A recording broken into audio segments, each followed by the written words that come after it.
Hey, what's up everybody? Chris here from the Protocase team. Welcome to a new year of tech tips, and for today, we're going to dive back into SolidWorks to show you how to indicate masking on your 3D models.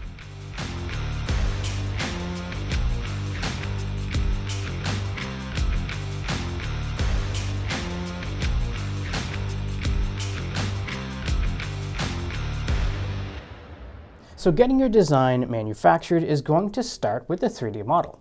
We offer our own design software called Protocase Designer, which is a huge time saver if you want to start with a template and design with manufacturing constraints in mind.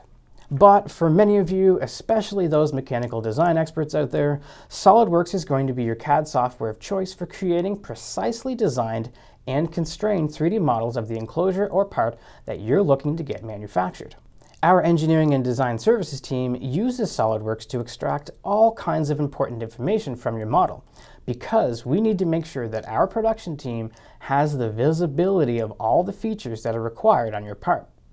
Now, we've covered a lot of these tools in previous Proto Tech tips, which are going to be linked in the description below. But for today, specifically, I want to talk about masking. Masking is the application of a polyester tape on your part or enclosure in order to prevent powder coat or anodizing from being applied. Engineers and designers typically choose masking for a few different reasons. One common reason is to encourage electrical conductivity. Masking can also help if there is a tight tolerance for fitting a mounting component. So back to SolidWorks models, in the past, masking has typically been called out via a 2D dimensional drawing from our customers. Now, this method is tried and true. However, you can also represent masking directly on your 3D models. It will save you a step of having to create a 2D drawing for your masking and also help streamline our team's processing of your design. So with that being said, why don't we walk through how to do that now in SolidWorks. Here at Protocase and Protospace MFG, we like to use the color green to represent masking.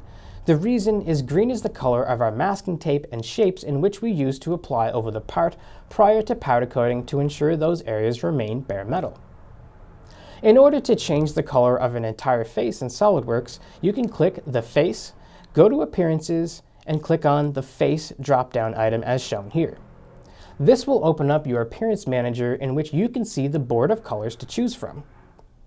From here, you can go ahead and click the green color. We like to use the middle option. Once selected, click the green check mark, and there it is. Your face is now colored green. So let's say that you don't want to mask an entire face, but you'd rather mask a portion of the face. A common application of this may be that you want a circle masked around a stud for grounding intentions. The best way to do that is to use your Cut Extrude feature. Create a sketch on the face that you want masked, and then constrain a sketch circle centered over your stud.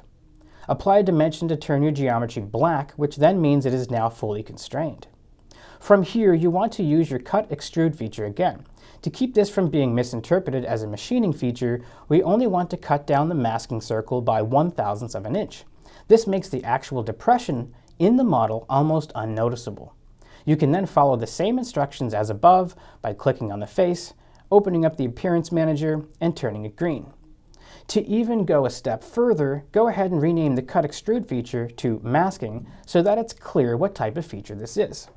So in the end, the main things that I want you to know having watched this video are masking is part of our in-house capabilities, so you can get masked parts in 2 to 3 days with no minimum order.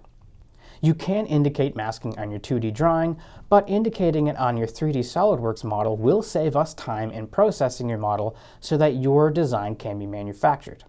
And there are going to be a few short steps to indicating that you do need parts of your design masked inside SolidWorks.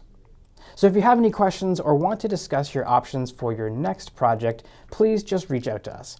No matter where you're located in the world, you will have a dedicated account manager that's going to be there to answer your questions promptly and coordinate price quotes and also submit your orders. So please contact us by visiting our website, send us a chat, or by emailing info@protocase.com. So that's it for today. Thanks very much for watching this week's Proto Tech Tip video, and we'll see you back here again next week.